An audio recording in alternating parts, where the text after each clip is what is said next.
ലോക്സഭാ തെരഞ്ഞെടുപ്പ് ഫലം LDFന് തിരിച്ചടിയായ സ്ഥിതിക്ക് കൺവീനർ സ്ഥാനം EP ജയരാജൻ ഒഴിഞ്ഞേക്കുമെന്ന റിപ്പോർട്ടുകളാണ് പുറത്തുവരുന്നത്. സംസ്ഥാനത്ത് ഒരു സീറ്റ് മാത്രം ലഭിച്ച സ്ഥിതിക്ക് ഇടതുമുന്നണി കൺവീനർ സ്ഥാനത്ത് തുടരേണ്ടെന്നാണ് EPയുടെ തീരുമാനമത്രേ. ഇത്തരം കീഴ്വഴക്കങ്ങൾ CPMലില്ലെങ്കിലും താൻ ആശിക്കാത്ത കൺവീനർ പദവി തോൽവിയുടെ പേര് പറഞ്ഞ് തന്ത്രത്തിൽ ഒഴിയാനാണ് EPയുടെ ആലോചന. അത് പാർട്ടി സഖാക്കൾക്ക് മനസ്സിലായി.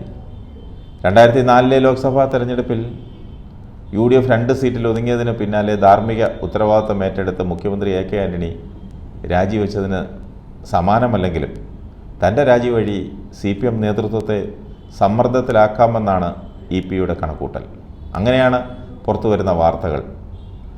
പോളിംഗ് ദിനത്തിലെ EPയുടെ വെളിപ്പെടുത്തലാണ് യഥാർത്ഥത്തിൽ കൂടുതൽ കുഴപ്പമുണ്ടാക്കിയതെന്നാണ് രാഷ്ട്രീയ നിരീക്ഷകർ മാത്രമല്ല ഈ പാർട്ടി പ്രവർത്തകരും പറയുന്നത്. BJPയിൽ പോകാൻ പ്രകാശ് ജാവേദ്കറുമായി സംസാരിച്ചുവെന്ന് ശോഭാ സുരേന്ദ്രൻ ഉന്നയിച്ച ആരോപണത്തിനാണ് EP അന്ന് മറുപടി പറഞ്ഞത്. ജാവ്ദേക്കർ മകൻ്റെ വീട്ടിൽ വന്നുവെന്നും കൂടിക്കാഴ്ച നടത്തിയെന്നും അത് BJPയിൽ പോകാനല്ലെന്നും EP പറഞ്ഞത് ഞെട്ടലോടെയാണ് പാർട്ടി സഖാക്കൾ കേട്ടത്. അതിൻ്റെ കൂടി പ്രതിഫലനമാണ് ആലപ്പുഴയിൽ ശോഭാ സുരേന്ദ്രന് വോട്ട് ഇത്രയും കൂടിയത്. ചേർത്തല, ആലപ്പുഴ, അമ്പലപ്പുഴ, ഹരിപ്പാട്, കായംകുളം എന്നിവിടങ്ങളിൽ ഒരിക്കലും നഷ്ടമാകില്ലെന്ന് CPM നേതൃത്വം ഉറച്ചു വിശ്വസിച്ച ചില മേഖലകളിൽ ശോഭാ സുരേന്ദ്രൻ ലീഡ് ചെയ്തതും UDF സ്ഥാനാർത്ഥി KC വേണുഗോപാൽ മേൽക്കൈ നേടിയതും ഇതിനൊരു ഉദാഹരണമാണ്. വോട്ട് ചോർച്ച പരിശോധിക്കണമെന്ന ആവശ്യം സ്ഥാനാർത്ഥി AM ആരിഫ് തന്നെ സംസ്ഥാന നേതൃത്വത്തിന് മുൻപാകെ വയ്ക്കുമെന്നാണ് ഇപ്പോൾ ലഭിക്കുന്ന സൂചന.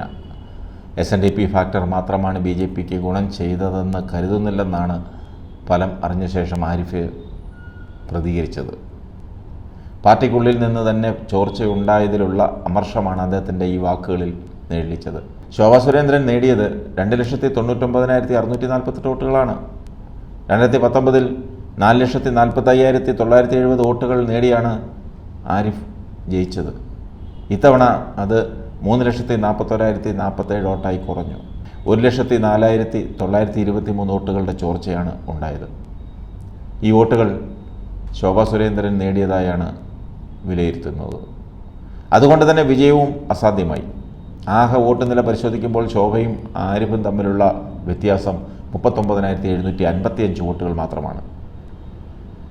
ഹരിപ്പാട്ടും കായംകുളത്തും ആരിഫ് 3-ാം സ്ഥാനത്തായിരുന്നു.